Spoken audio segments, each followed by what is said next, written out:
Olá pessoal, sejam bem-vindos a mais uma aula de contabilidade gerencial, nossa aula 6. Hoje a gente vai falar sobre a teoria ou abordagem, ou também chamada de visão baseada em recursos. Ainda na nossa primeira unidade, previamente aí já falamos de algumas teorias e agora a gente vai finalizar essa série de teorias comportamentais e também de recursos para que a gente possa ter uma noção base do que é a contabilidade gerencial como ferramenta de controle.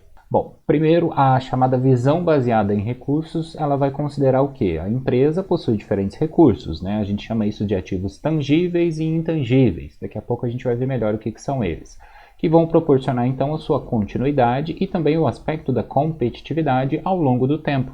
Então esses recursos eles precisam ser adequados ao ambiente de atuação da empresa e é no processo de interação desses elementos que normalmente ou potencialmente surge a ideia de vantagem competitiva que a empresa possui. Então por isso que a gente classifica esses recursos e dá uma atenção especial a eles. Então os tangíveis são aqueles recursos físicos, ativos físicos da organização. O mais comum são aqueles que a gente pode tocar, perceber, enfim, são palpáveis também em outra terminologia. Então a gente tem as máquinas, os imóveis, a localização da própria empresa de modo geral.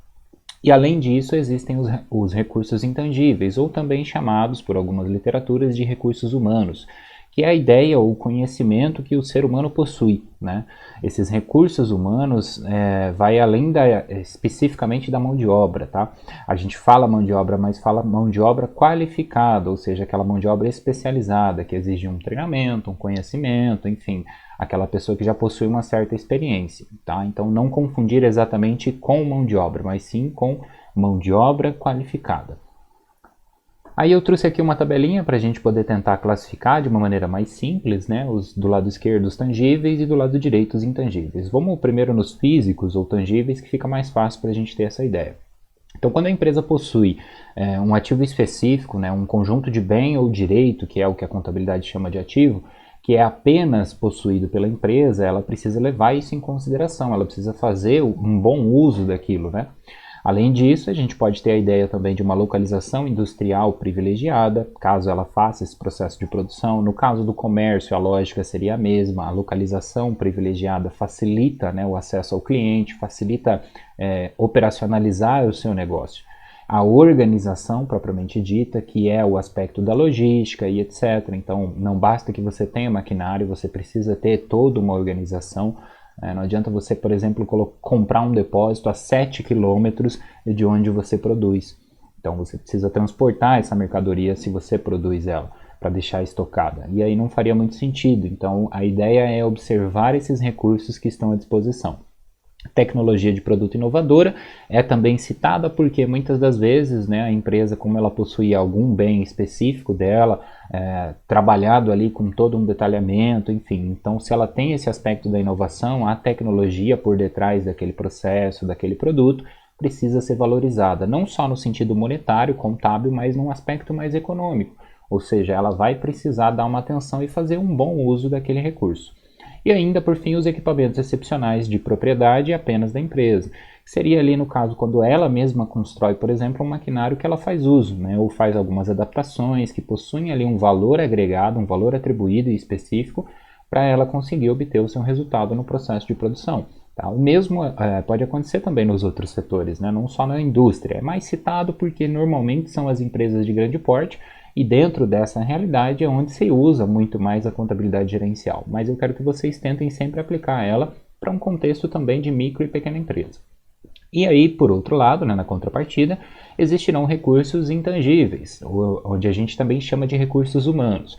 É a capacidade de inovação, a própria ideia de motivação dos funcionários, o potencial de aprendizado organizacional, o chamado empowerment, ou empoderamento no português, que é onde você dá ali determinados poderes a alguns colaboradores para que eles assumam cargos específicos com uma hierarquia mais elevada, com uma responsabilidade mais elevada e etc. E também a ideia da mão de obra extremamente qualificada. E aí nós falamos aqui, por exemplo, de como você substitui um profissional que possui 35 anos de carreira. Você precisa pensar em todos esses aspectos, precisa trazer isso para análise e como a gente viu, contabilidade gerencial não trata só de números, os números farão parte de um conjunto maior que a gente chama de informação. Então os recursos aqui eles precisam ser observados. Uma característica central é que para os recursos proporcionarem vantagem competitiva, eles precisam possuir essas características apresentadas aqui. Primeiro, ilimitáveis, raridade, não substituíveis e ainda a ideia de criar um valor ao longo prazo para a realidade da empresa. Então aqui a gente está citando algumas características básicas que vão tornar então aqueles recursos uma parte especial da empresa, sejam eles físicos ou sejam eles humanos, os intangíveis, tá bom? Além disso, então, a gente associando a teoria com a contabilidade gerencial, nós podemos chegar ao seguinte entendimento. Os gestores, eles vão utilizar disso para contribuir ali na capacidade organizacional, melhorar o aspecto organizacional e possivelmente criar ativos intangíveis também. Então, quando eu falo dessa maneira, eu estou querendo dizer o quê? Olha, a gente vai criar uma coisa que só a nossa empresa tem. Seja, por exemplo, uma forma de fazer uma atividade. E aí você patenteia aquele produto, você organiza aquela ideia de tal modo que, ainda que não seja física, ela representa um valor agregado para a sua empresa, né?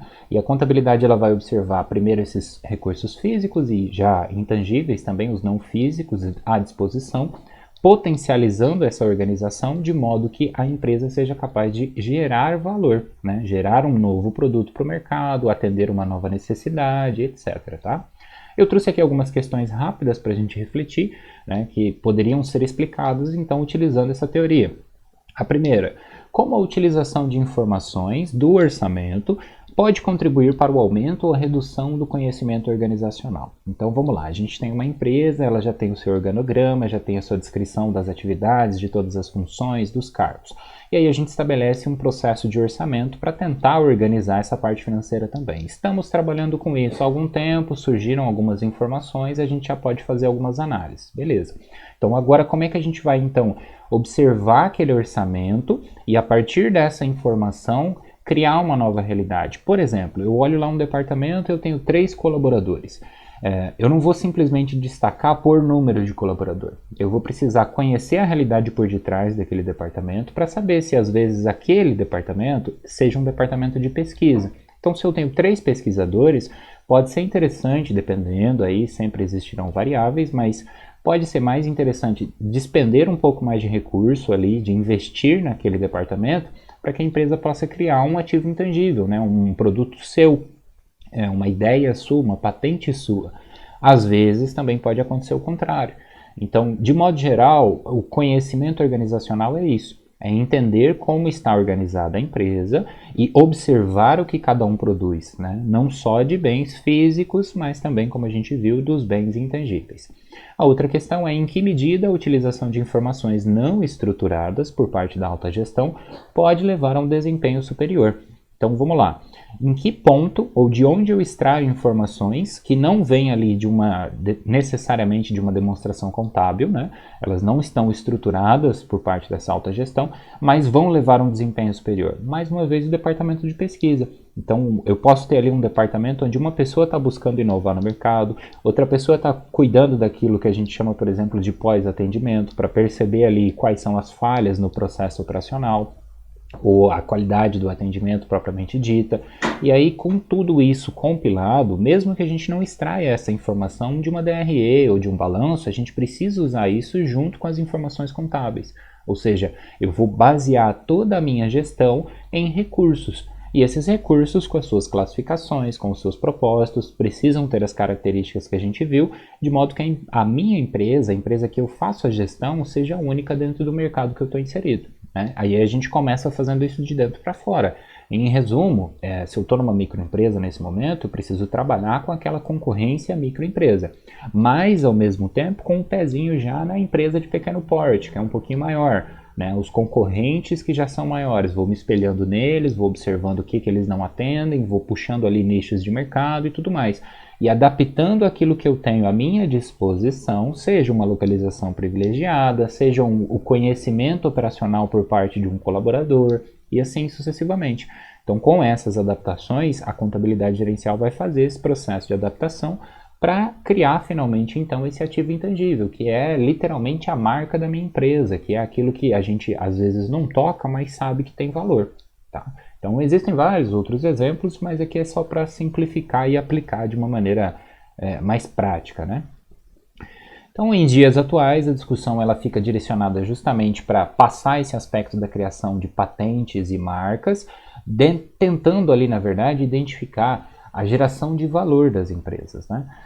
É correto que a gente faça essa associação, porque uma vez que eu tenho tudo organizado, né, toda a parte organizacional resolvida, todo o orçamento resolvido, a parte financeira, eu falo orçamento, mas eu quero dizer tudo o financeiro econômico.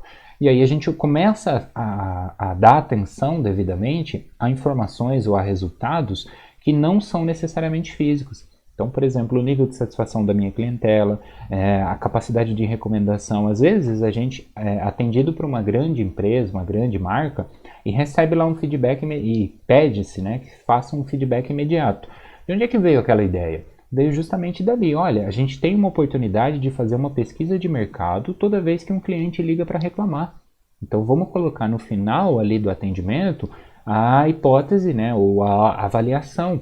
A hipótese de que ele nos dê esse feedback. Se ele não quiser, tudo bem, mas se ele der, a gente não precisa gastar outros recursos. Quem ligou foi o cliente. Então, de uma perspectiva gerencial, isso é genial. A empresa ela não gasta esforço praticamente para poder atender e conseguir extrair a informação que ela quer, que seria esse feedback.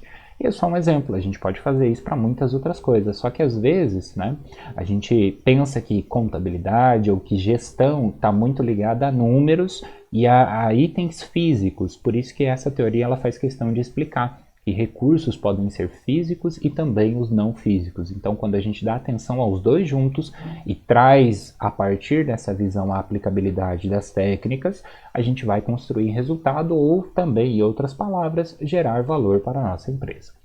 Então, para finalizar a aula de hoje, de acordo com o que a gente estudou, né, com as palavras de vocês, como sempre, eu pergunto, você costuma agir de acordo com a visão baseada em recursos? Então, vamos lá. Seja na vida profissional, seja na vida pessoal, mais uma vez, vida estudantil, enfim. Você consegue ter clareza de todos os recursos que estão à sua disposição para resolver um problema? Então, imagina que você tem um conflito para ser resolvido. Você se baseia em quê?